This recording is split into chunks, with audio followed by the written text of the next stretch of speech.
हरियाणा में बदमाशों के हौसले दिन ब दिन बुलंद होते नजर आ रहे हैं। दिन दहाड़े गुंडागर्दी दिखाते हुए सरेआम युवती का अपहरण करना बदमाशों के लिए आम बात हो गई। ताजा मामला फरीदाबाद के सरूरपुर इलाके के दुर्गा कॉलोनी का है, जहां बीते 19 नवंबर को बदमाशों ने न केवल युवती का अपहरण करने की कोशिश की, बल्कि नाकाम रहने पर परिवार के साथ जमकर मारपीट भी की। किडनैपिंग का मामला था। हम 19 तारीख की रात को पूजा पर बैठे हुए थे। इकराम ने अपने एक लड़के को भेजा जो कि 8-10 साल का था। वो आया और गेट पर आकर कहने लगा, दीदी आपको इकराम भैया बुला रहे। हमने बोला क्या बात है, इकराम भैया क्यों बुला रहे थे? कह रहा हमें नहीं पता, हमारा भाई आया, उन्होंने बोला कि अभी हम पूजा पर बैठे हैं, जाओ कह दो अपने इकराम भैया से कि हम नहीं आ रहे। वो चला गया वहाँ से। फिर इकराम अपने साथियों के साथ आया जो कि 8-10 बंदे थे। सारे एकदम से आए, ऊपर चढ़ गए और कहने लग गए लड़की कहाँ है, लड़की को उठाओ। वो हमारा हाथ पकड़कर खींचने लग गए। हमारी मम्मी ने बचाने की कोशिश की तो वो हमारी मम्मी को भी बहुत बुरी तरीके से मारा है, धक्का वक्का दे दिया था। हमारे साथ सीढ़ियों पे बदतमीजी की, उल्टे सीधे जगह पे हाथ भी मारा है उन्होंने। बीच बचाव करने आए एक युवक को बदमाशों ने तलवार मारकर लहूलुहान कर लाठी डंडों से हमला कर अधमरा कर दिया और मौके से फरार हो गए। घटना के बाद नाबालिग पीड़िता की तरफ से पुलिस को शिकायत भी दी गई, लेकिन पुलिस ने उन्हें डरा धमकाकर आरोपियों का बचाव करते हुए मामले को रफा दफा करने को कहा। हमने पुलिस को कंप्लेन भी किया था, पुलिस आई थी लेकिन हमारे भाई को ही उठा के ले गई। हमारे भाई के साथ गाली गलौज भी की थी जी। उन्होंने हमारी बात को बिल्कुल भी नहीं सुना और नहीं समझा और वो कहने लगे कि तुम गलत जगह पे पंगा ले लियो, तुम्हारा घर बिकवा देंगे, तुम्हें उनसे पंगा नहीं लेना चाहिए था। पीड़िता के मामा का आरोप है कि कुछ दिन पहले ही उनकी बहन सरूरपुर से दुर्गा कॉलोनी में रहने के लिए गई थी, जहां एक विशेष समुदाय के युवक ने उनकी बेटी की शादी अपने समुदाय में कराने का दबाव बनाया, जिसका उसकी बहन ने विरोध किया। इस बात को लेकर वे न केवल उनके घर में घुसकर उनके साथ मारपीट करने लगे, बल्कि उनकी भांजी का अपहरण करने का प्रयास भी किया।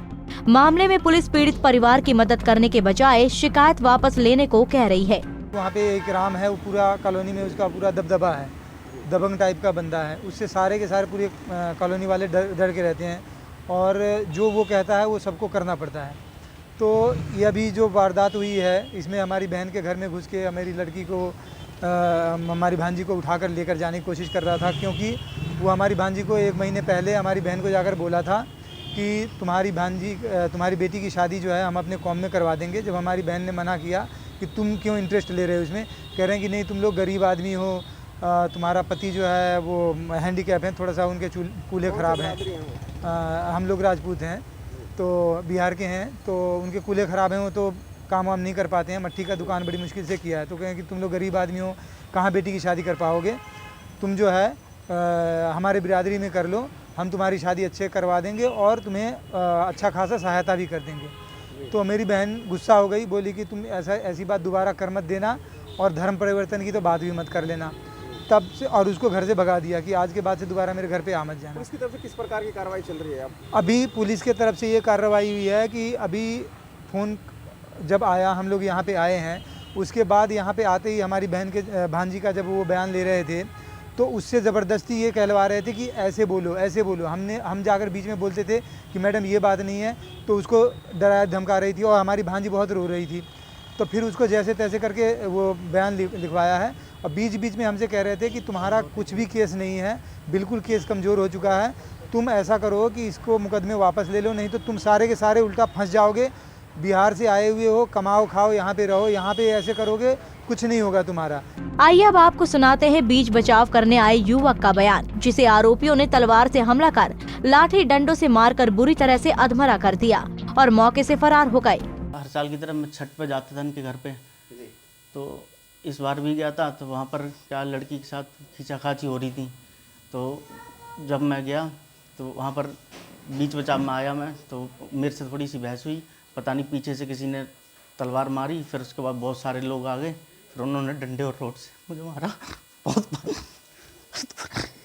तो क्या कोई इनकी कोई पुरानी रंजिश वगैरह है? मैं जानता भी नहीं, मेरी कोई रंजिश वगैरह कुछ भी नहीं थी इनसे।